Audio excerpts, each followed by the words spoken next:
Hey everybody, Tariq Spence filling in for Bill Pucko this week for the Press Box, joined by Carl Falk from Falkin Around. What's going on, Carl? How are you? I'm doing well, Tariq. How are you doing, man? Pretty good. Good to see you. I haven't talked to you in a while. Of course, Pat Duffy, once again, back again. But this time, Timberwolves jersey? Who's this? The pride of Miami of Ohio, Wally Szczerbiak, obviously. He's so he is a handsome gentleman, but tell me you got that on sale.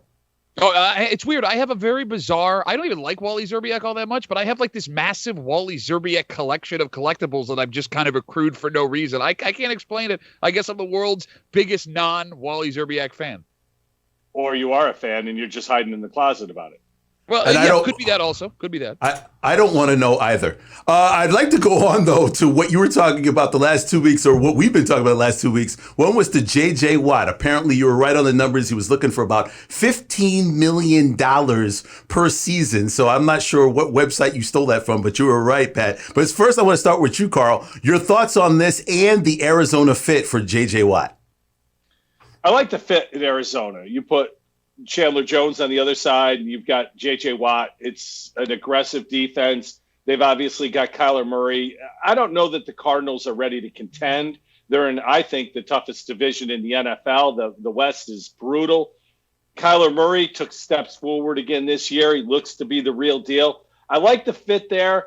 I hate it that the Bills missed out on this, and I'm sure we'll get into it, but I just thought this was an opportunity that Brandon Beane needed to make. Pat, you've been talking about this. You have not been a big fan of J.J. Watt, 3-time Defensive Player of the Year, All-Pro. You didn't like him for the numbers. You didn't like him for his skill set. I don't know. Pick one. I'm gonna take a second here because for the last 2-3 weeks, as I've been on the show in the break room here and on Twitter saying that J.J. Watt is not the guy who you think he is, nor for the Bills, everyone told me, no, man, he's not selfish. He's a real deal blue collar player who wants to contend for a championship, not just play for money. And they said that right before he manipulated the news cycle to get attention for himself for 2 weeks and then signed with a team for money, not contention, because there's no way the Cardinals are going to come even close to a Super Bowl championship. He played everybody. He played everybody the whole time. Like I was trying to tell you, what happened with this is the best thing that will happen to the Bills this offseason. The best ability is availability. He's only played more than 8 games 3 times in the last 5 years. Mario Addison, a player that, again, the Bills fans want cut, has had more sacks over the last 2 years than J.J. Watt has had. Look, I don't mean to be that guy. J.J. Watt will be irrelevant in Arizona this season. I said it. Save the tape. I see you guys over there. Run it back if you have to. I'm thrilled that we're not dealing with the J.J. Watt circus and drama in Buffalo this season. And to think, Carl, I got to ask, he could have actually gotten more money from another team. I guess the Browns were interested. The Colts were interested. The Tennessee Titans were interested. So there were other teams willing to pay even more money for J.J. Watt. Well, he's a proven commodity. And when he's on the field, he's still very, very good. According to Pro Football Focus, he was doubled last year more than any other player in the league. So still had 5.5 sacks. And the Mario Addison name that you threw out, Duff, I think he got $14 million last year, which is almost the same as J.J. Watt. You're telling me you'd rather have Mario Addison, and I'm going to throw 2 other scrub names who the Bills should not have signed and should cut, Quentin Jefferson and Vernon Butler, 2 guys who combined make about $16 million. The Bills have whiffed horribly on the defensive line. They've spent more resources up there than any other team in the league percentage-wise. They've got a number 1 draft pick in Ed Oliver, who doesn't look like a number 1 draft pick. A 2nd-round pick, who was their top pick last year, A.J. Epinesa, who didn't get on the field the first few weeks of the season. At this point, I'm all about scrubbing the defensive line plans and invest more in the offense and just try to outscore teams.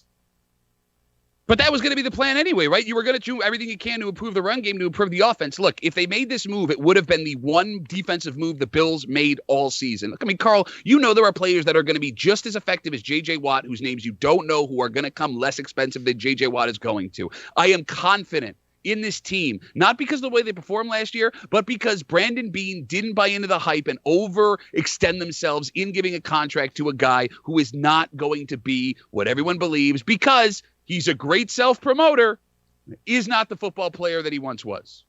Well, I'll agree with the self-promoter part, but I think Brandon Beane overpaid last year for 3 guys who failed miserably. So to say he didn't overpay this time, this was the guy I thought he should have overpaid for. Got to learn your lessons, Carl. It makes you a good person. You got to learn your lessons. Haven't yet. I'm still hoping. Not you, Brandon Beane. Well, we'll find out more about the Bills segment coming up next. They're out on J.J. Watt. Who are they in for? We'll cover that on the Rochester Press Box.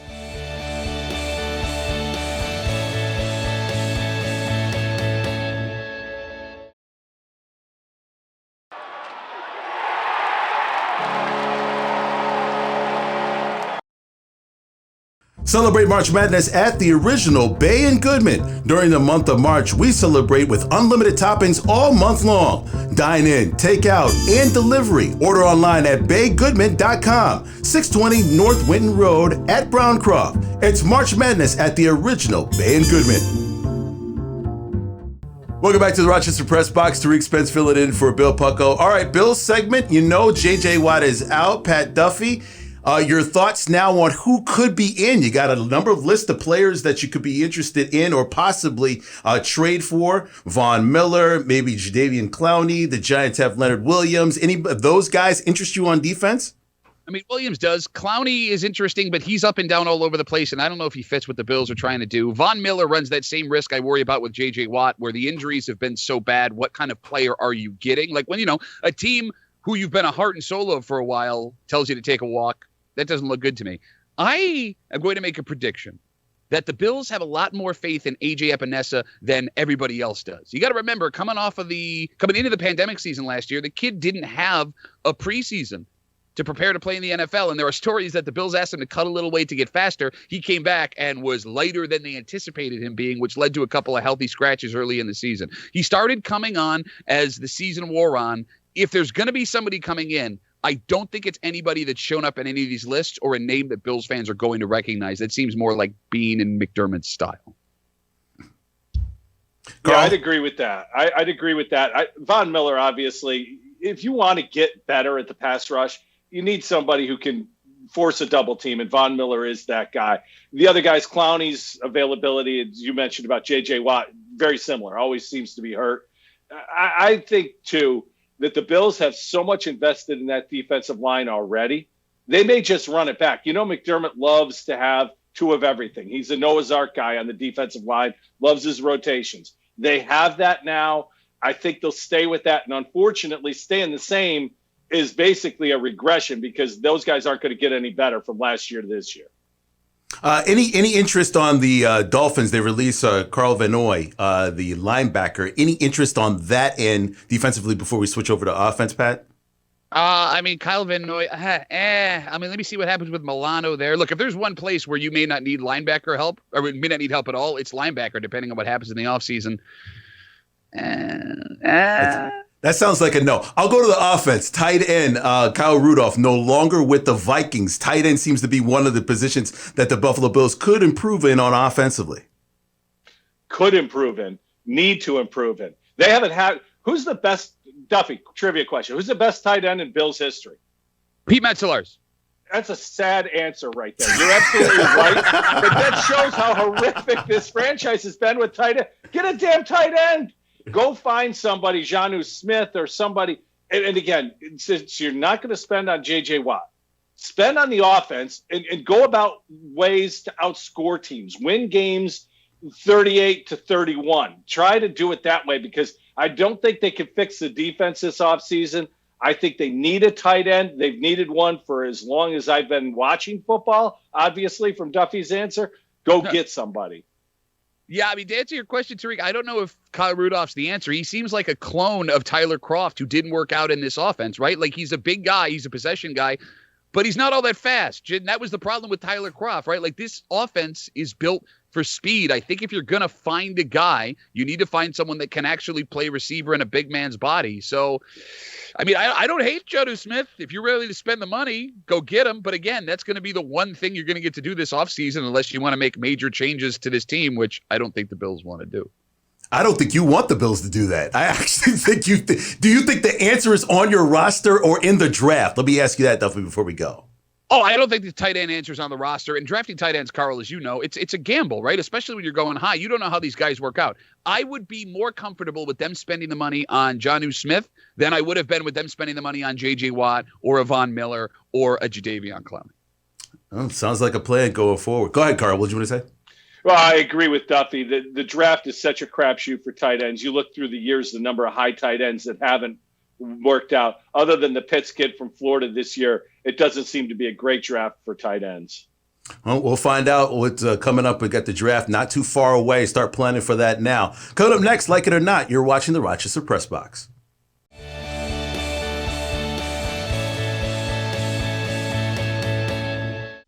Here's the Press Box trivia question, brought to you by Market View Liquor, where exceptional customer service meets an extensive selection. Jefferson Road at 390.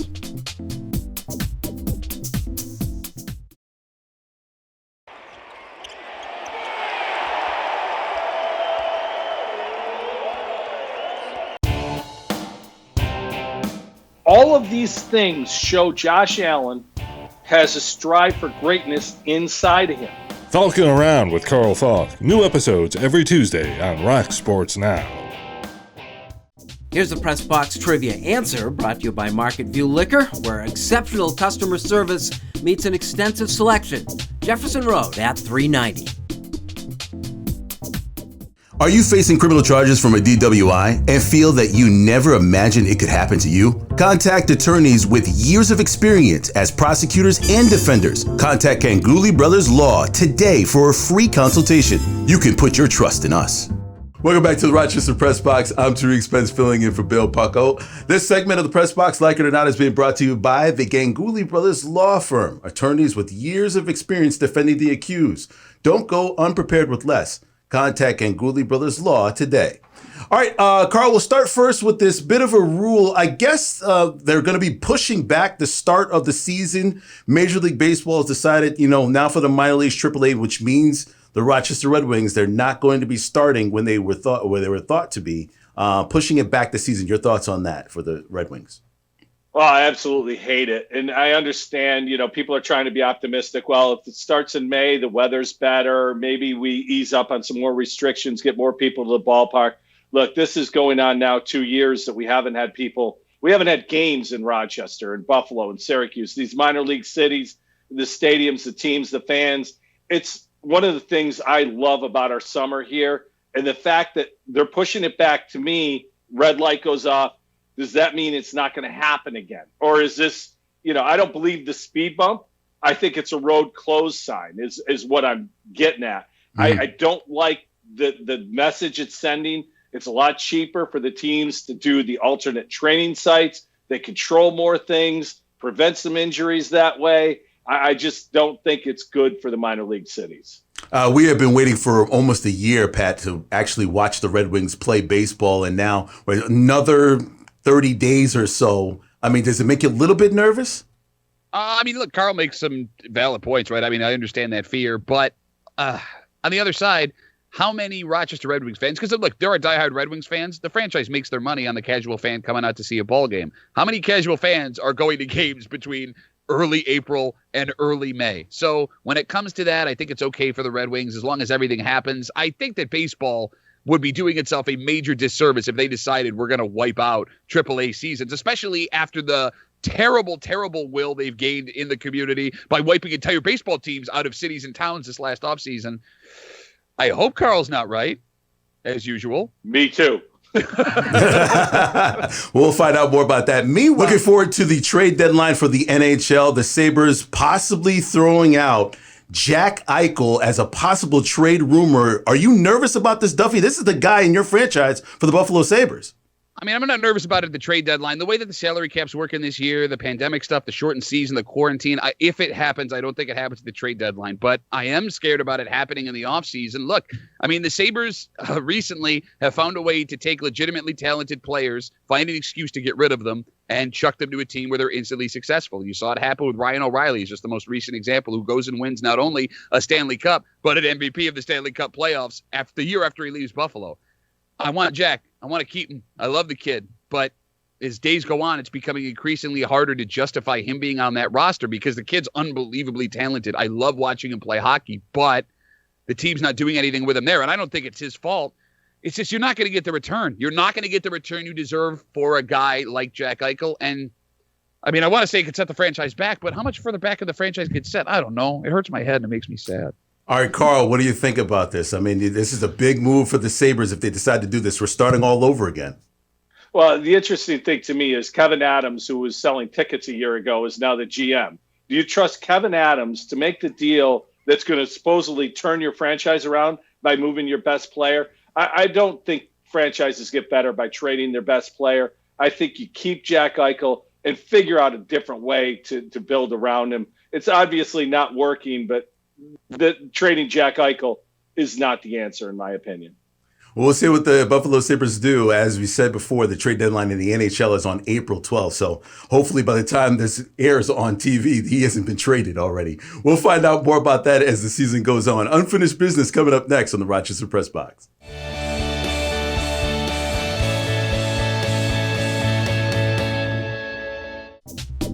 The Press Box Stat of the Week is being brought to you by McArdle's Restaurant in Fairport. McArdle's is open 7 days a week with dining available indoors and out, takeout and delivery. Come home to McArdle's.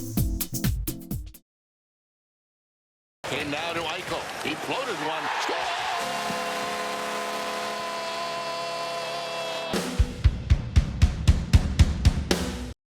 Welcome back to the Rochester Press Box. Tariq Spence filling in for Bill Pucko. And of course, for Unfinished Business, Pat Duffy fires off first.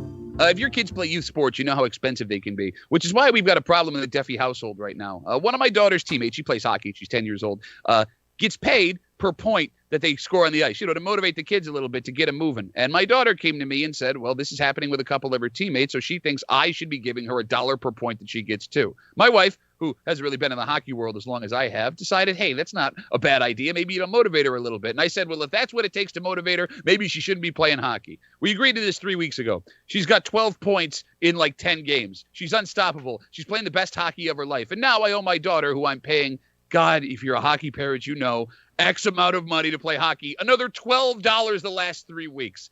I don't know what I'm supposed to be doing as a sports father here, because I feel guilty that I'm allowing my daughter not only to manipulate me, but she's easily swayed in effort and skill based on how much money she's making. But if she's having fun and it's actually helping her play better, apparently, what excuse do I have not to do it? You think you have these ideas of what works as a parent and what goes and doesn't go as far as youth sports. But the older I get with both of my girls, I'm finding out I have no idea about anything anymore.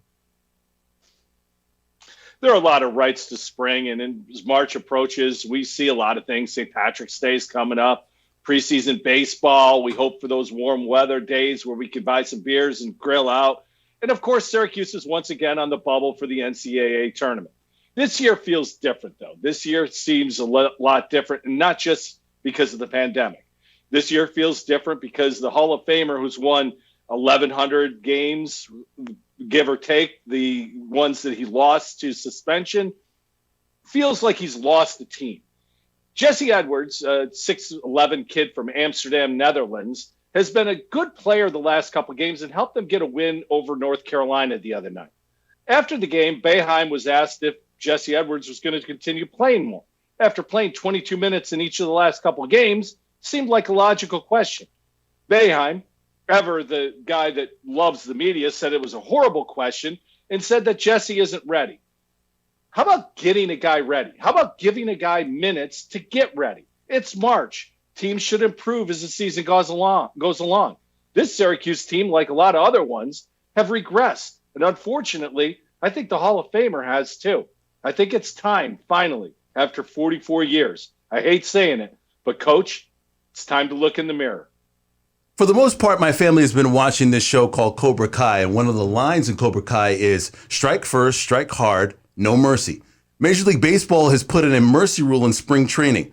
I just don't see the necessary need for a mercy rule. Yes, for Little League, for a team that's matched up against another team that's basically beating that team to a pulp, yes, mercy rule definitely needed. But for professionals that are put on the mound or put into a game, you grab that ball, you put on that jersey, you're a professional. Play all the way through. This is a chance to find out whether or not you can make it at the Major League level, not basically find out whether or not it's a mercy rule. I don't like the mercy rule. Baseball's got a whole bunch of different rules that they want to put in that I do like. The mercy one should be left at Little League. All right. Well, guys, thank you for the time this week. As always, try to do a little bit better, at least on my end, for next week. And Duffy, I think we might need a GoFundMe for you. Because if she's scoring that many goals, you're going to have a problem, man. Thank God she got her mother's athletic ability, man. Jeez. She's going to make Jake Eichel money soon. On that note, thank you for watching the Rochester Press Box.